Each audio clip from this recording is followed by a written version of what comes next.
countries are only some countries are only 5 years. Some, if they get a passport, it's only for specific reasons. So a lot of the countries in South America, like Honduras and Venezuela, they only do 5 years. Most of European passports do 10 years. But it just varies, honestly. There's some that you can get like a temporary emergency passport, and sometimes that can be good for 3 years. So that's not always like the easiest way to tell or not. Okay, thank you. Of course. So I just sent you guys in the chat here this link that we use. So it's a great resource if you ever are like not sure, you can't get a hold of us or something. You can always go here, and it shows you. So I just pulled up Germany because that's the one that we see a lot of fake passports. So it even tells you here, this passport was issued in 2014, and then the new one was issued in 2017. And if you click on them, they let you zoom in and see, what it should have on it. It lets you see like the wording here, how it's all font, and these fonts should always be consistent with your real passports. You see on her passport, it says her birthday is August 12th, 1964, and it's the same down here, August 12th, 1964.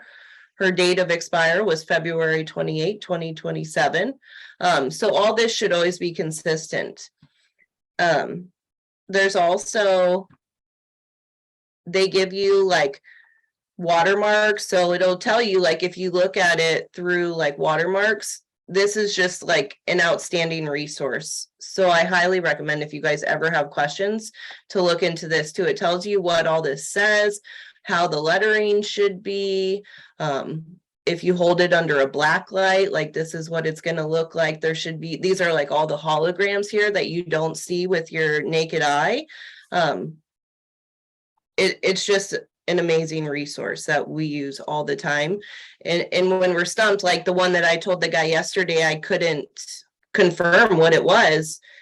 I went here and I looked and I verified it, and it was correct. And they also do,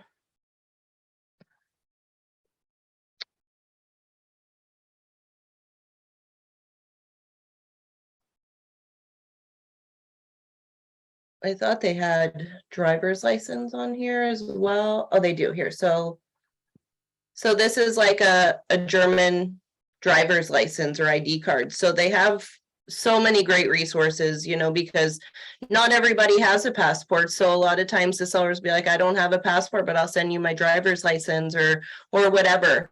And you can come here and verify it too. So that's a great resource as well. How could you own property in a different country without having a passport? Is that even possible? Yeah, it is possible. We do see it a lot of times, like a lot of French people. So a lot of people from France, they like use these investor people where the investors will do all the paperwork for them. Or if they say they bought the property 20 years ago and they had a passport then, but they just never renewed it, they didn't come back. I do see it, not all the time, but pretty often. It's common that they don't. I would say more times than not they do, but I have seen it where they don't have a passport. They haven't been to the US in 4 or 5 years, and that's why they're selling their property. So it does happen. Okay. Another red flag too is if lately, if they can't send you a copy of the passport in PDF and it only comes through as like a JPEG picture, right off the jump right there, I can tell that's a red flag. So you always want to ask them, hey, if can you send this to me as a PDF? And they said, well, I don't have the means to do that. I don't have a printer, blah, blah, blah scanner, that's a red flag right there too. They always come through as pictures. If you're just not sure, we're just not sure. One thing that we always ask them for is a second form of ID, a third form of ID, to do a video call, ask them if they have any kind of paperwork from the purchase of the property, like title insurance, settlement statements, copy of the deed, anything that relates them to the purchase of the property. That's always a good thing to have too. Does anybody have any more questions? So most of this could be avoided with a video call, having them show their passport. Yeah, you can always say, hey, part of our new identity verification is we need you to do a video call and hold your passport up whenever we're doing a video call. Just say, due to the large amount of fraudulent sellers, this is just part of the steps that we require to sell your property. Every client that we have in our office, we have to do a video call with them. Okay. Well, if that's the step you're taking, that's the step that everybody should be taking. Yeah. There's just so much fraud these days, you just never know. And it's a good way to verify who they are.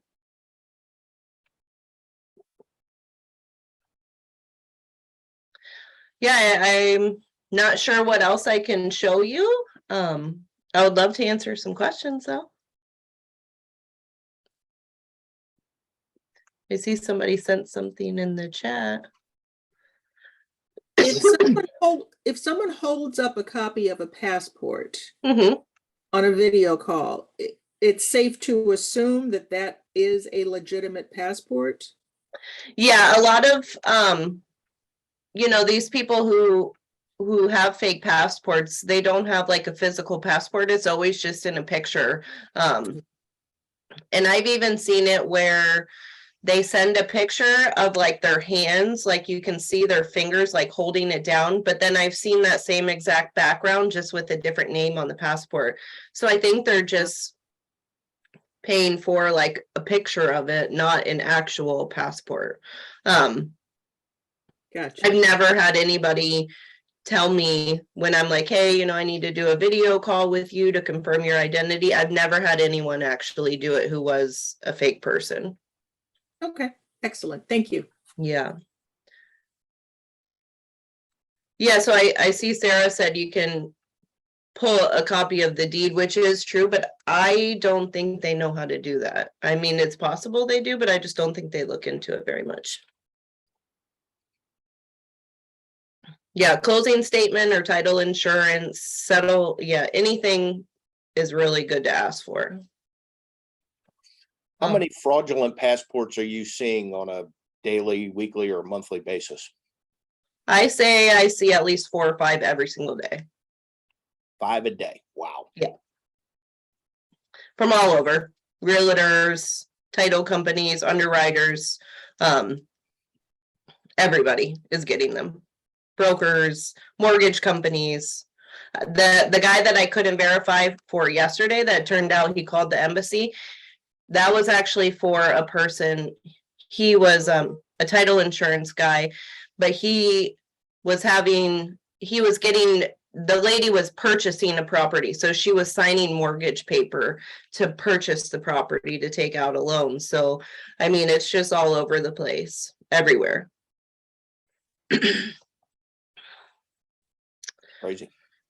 One of the big things, if they don't have a phone number from like where they live, so that's something to get used to too, is like the country codes. So like in the UK, the country code is +44. If they're calling from a different country, that's immediate stop. Like, I need your identity right away. Now, I do have a question regarding phone numbers, because working with a fellow right now who is claiming to be buying property. He lives in Israel, but he has a phone number, a US phone number that starts with like 352 area code. He says it's possible to purchase a US phone number if you do a lot of business within the US? Because he says he is an investor and he has multiple properties here. Is that true? Um, it is true, but like if you buy a US phone, so does he come to the US often? I don't think it's often. Yeah, I mean, it is possible. There is ways to do it. In 352, I believe that's like I think it's like Miami around area, Gainesville. Yeah, maybe like I think it's Broward like County. Gainesville or Ocala, somewhere up Oh, in that okay. area. In Israel, WhatsApp is huge. I'm not sure if you know what WhatsApp is, but in Yes. Israel, everybody uses WhatsApp. So I would just say, hey, do you have WhatsApp? Do a video call with him if you're unsure. But again, I mean, he's looking to buy as opposed to sell. So that's why it didn't necessarily, create a red flag. Right. I mean, Is do it like a buyers vacant land also or a use property? fraudulent information? What's that? I said, do buyers also use the fraudulent information? Yesterday was the first time I had somebody say that they were concerned about a buyer. Just because they have to come out of pocket with money. Anytime where they're like selling a property and they have to come, like say they were going to use our services and we ask them to pay up front, they're like, oh no, like they don't have any money to come out of pocket. So I mean, I don't want to say I'm not too concerned about buyers, but you have to just be cautious with everyone. Yeah. If he's buying something with cash, I wouldn't be too concerned about that, because if he was a fake person, he wouldn't be bringing cash to the table. Okay. Yeah. I'll put myself back on mute. Yeah, let me see here. I'm going to send you my email here. You're a glutton for punishment.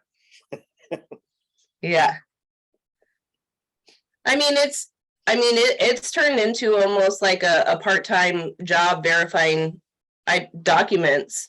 And I want to educate. That's why I do, like, when I see a passport, I do like I crop what I see and then I tell you like what I see, because I want to educate people. I want to put these fake people to the stop, because it's such a mess. Whenever a transaction actually goes through,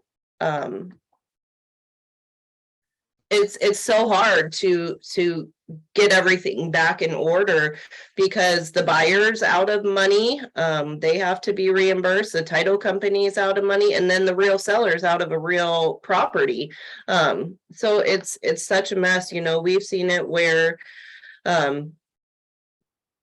I don't know all the details, but a fake Canadian person actually went through, and the title company, everything passed through, and it was like a $1 million property that found out that it was fake after the fact that everything already closed and everything.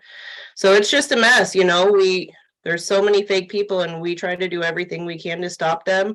We've been working with the US Secret Service, and they're trying to get a handle on things. But it's just almost impossible to stop every single one.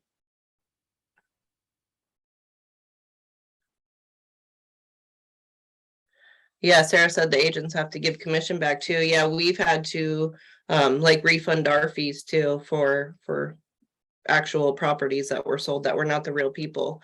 I have seen it before too, and if you're an agent and it comes across that you're like have a fake seller, I've seen it before where the agent has actually sent a letter to the real person's address, like the address they had on the original deed, and then the real seller ended up selling their property with that agent. So it does happen. You just never know.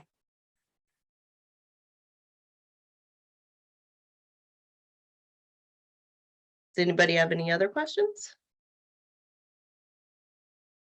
Yeah, why can't these people get better hobbies? Yeah, amazing. It's just yeah, blows exactly. my mind. Yeah. Ay. They think it's easy money, you know, if so like it first started out with a ring in South Africa. That's where primarily the most of it was.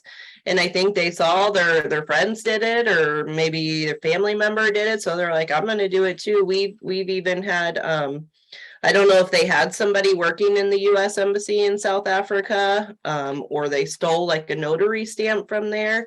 But it was a big thing out of South Africa last year, but that's kind of slowed down a little bit now. Hmm.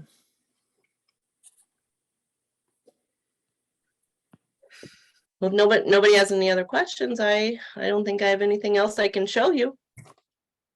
Well, one question, Sure. this link that you sent, Uh-huh. that's just for Europe. I mean, do you No, have? no. So it's from Europe is the Oh, yeah. So if you go back here,